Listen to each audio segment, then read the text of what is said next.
प्रयागराज के तहसील अंतर्गत थाना बहरिया के सेहुआडीह के पीड़ित किसान के भूमिधरी जमीन पर ग्राम प्रधान और लेखपाल ने बिना नाम किए ही स्थानीय पुलिस के मिली भगत से पीड़ित किसान की जमीन पर बाउंड्री वॉल गिराकर लगे कई पेड़ को काटकर जबरन सड़क बना दिया। किसान ने जब इसका विरोध किया तो ग्राम प्रधान और लेखपाल फर्जी मुकदमे में उसको फंसाने की धमकी देने लगे। डरा सहमा किसान अपना गांव छोड़कर कहीं और रहने लगा। पीड़ित किसान ने बताया कि हमारी भूमिधरी जमीन संख्या के लगा हुआ है।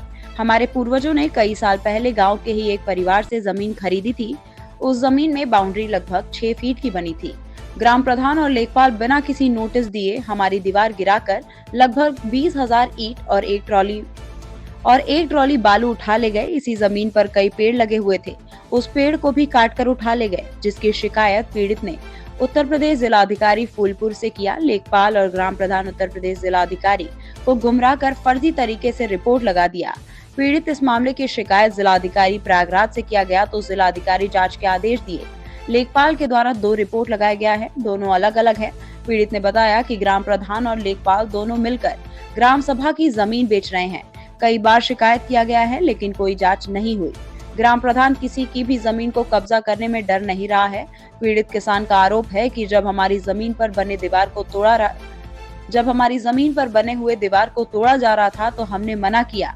हमारे घर की महिलाओं के साथ भी मारपीट किया गया। पीड़ित ने कहा, अगर हमें न्याय नहीं मिला तो हम पूरे परिवार के साथ भूख हड़ताल पर जिलाधिकारी के कार्यालय पर बैठेंगे। क्या नाम है आपका?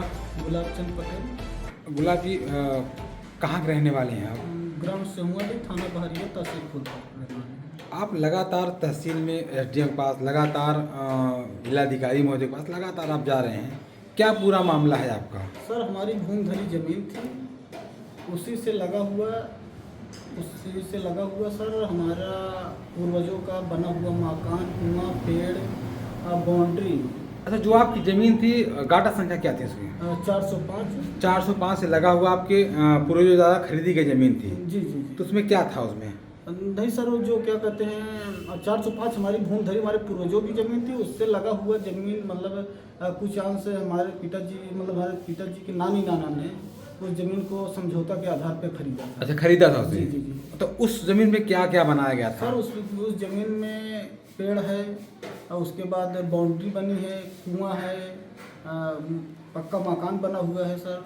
अच्छा, इस बात को तो पूरा गांव जानता होगा कि आपके पिताजी के जो पूरे खरीदे थे। जी जी जी। तो क्या पूरा मामला है? सर, ये पूरा मामला ये है कि हमारे ग्राम प्रधान द्वारा कुछ उनके सहयोगी लगभग 20 लोगों द्वारा उस पर गुंडाई जबरदस्ती के बल पे सर पेड़ कटवा के बाउंड्री वाल तोड़वा के उस पर रोड बना दिए।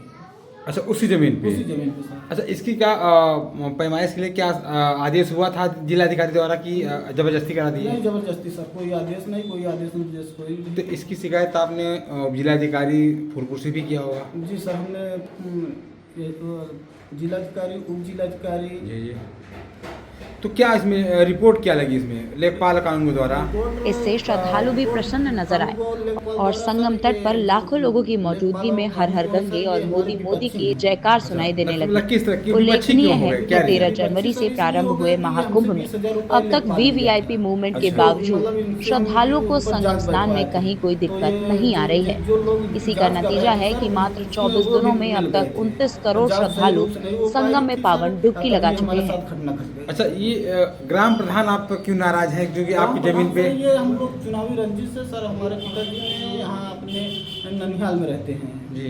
हमारे पिताजी का यहाँ ननिहाल था सर, इसीलिए ये चुनावी रंजिश, क्योंकि हम लोग अकेले हैं इसीलिए। तो अच्छा, ग्राम प्रधान चुनावी रंजिश की वजह से आपकी जो बाउंड्री वॉल है जी जी वो जबरदस्ती लेखपाल राजस्व में गिरा दिया गया। जी जी।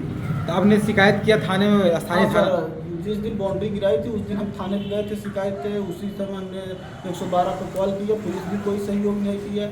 एसडीएम के पास हमने कॉल किया, तहसीलदार से हमने बात किया, सर कोई सहयोग नहीं। अच्छा, आपके 2 रिपोर्ट लगी है, लेखपाल द्वारा रिपोर्ट लगाई है। जी जी। तो एक रिपोर्ट में ये दर्शाया गया कि आपके 380 भूभाग पे जी कुछ भूभाग पे रोड बना दी गई है। जी 380 पे सर हमारा कुछ मतलब पेड़ काट कर सर उस पर कुछ भाग पर इन्होंने कुछ भाग लेखपाल दर्शाए, बाकी बीचों बीच रोड बनाई अच्छा, गई है। लेखपाल ने दर्शाया कुछ हाँ, भागों पे कुछ भागों पर सर वो सही है कि वो बीचों बीच रोड पे जो बाउंड्री वाल टूटी, इस पे आपको नोटिस दिया गया था? कुछ नहीं नोटिस नहीं दिया थे सर। ये गुंडाई के बल पे वहाँ क्या कहते हैं मारपीट के बल पे सर हमारे परिवार को ये लोग हत्या करना चाहते हैं। अच्छा, तो क्या उसमें आपका नुकसान कितना हुआ आपका? नुकसान सर उसमें लगभग 30,000 से अधिक ईंटें लगी थी और ईंट को तोड़कर ये लोग उठा ले गए और उसके बाद एक ट्रक बालू था सर और थोड़ा इधर उधर फेंक दिया और सारी बालू उठा ले गए। क्या चाहते हैं जिलाधिकारी महोदय जी, क्या चाहते हैं आप? सर जिलाधिकारी महोदय से यही चाहते हैं, जो ये घटना दुर्भाग्य घटना ऐसे लोग कर रहे हैं सर, न्याय की गुहार लेके अगर ऐसे इनकी जैसे घटनाएं कर रहे हैं, अगर ऐसे किसी हमारे साथ करें और अदर किसी के साथ करेंगे सर वो कहाँ जी पाएगा। कितनी ज़मीन थी वो आपके जो ज़मीन है आपकी, लगभग है जानकारी कितनी ज़मीन है जिस पे रोड बनाए हैं? कितनी ज़मीन पे रोड बनाए कि बीचों बीच बनाए हैं आप? हाँ जी, लगभग 1.5 के आसपास रोड। 150 जो तो आपका 380 था उसमें बीचों बीच रोड बनाए हैं। जी। मतलब अगर कहा जाए तो कहीं कहीं लेखपाल जो आपका स्थानीय लेखपाल है जी जी और कानूनगो है, जी जी उनकी मिली भगत कि आपके साथ इस तरह घटना घटी? जी जी, जो ये कोई अधिकारी इनसे रिपोर्ट मांगते हैं सर, तो ये रिपोर्ट अधिकारियों को गुमराह करते हैं, रिपोर्ट देके अच्छा, गुमराह करते हैं। गुमराह कर देते हैं। तो ये लेखपाल कानूनगो कहीं ना कहीं माननीय प्रधान से मिले हुए हैं। अच्छा, एसडीएम को भी गुमराह किए फिर? बिल्कुल सर। क्योंकि रिपोर्ट दो लगाई गई है, जी जी दो तरह की रिपोर्ट लगाई गई जी है। जी जी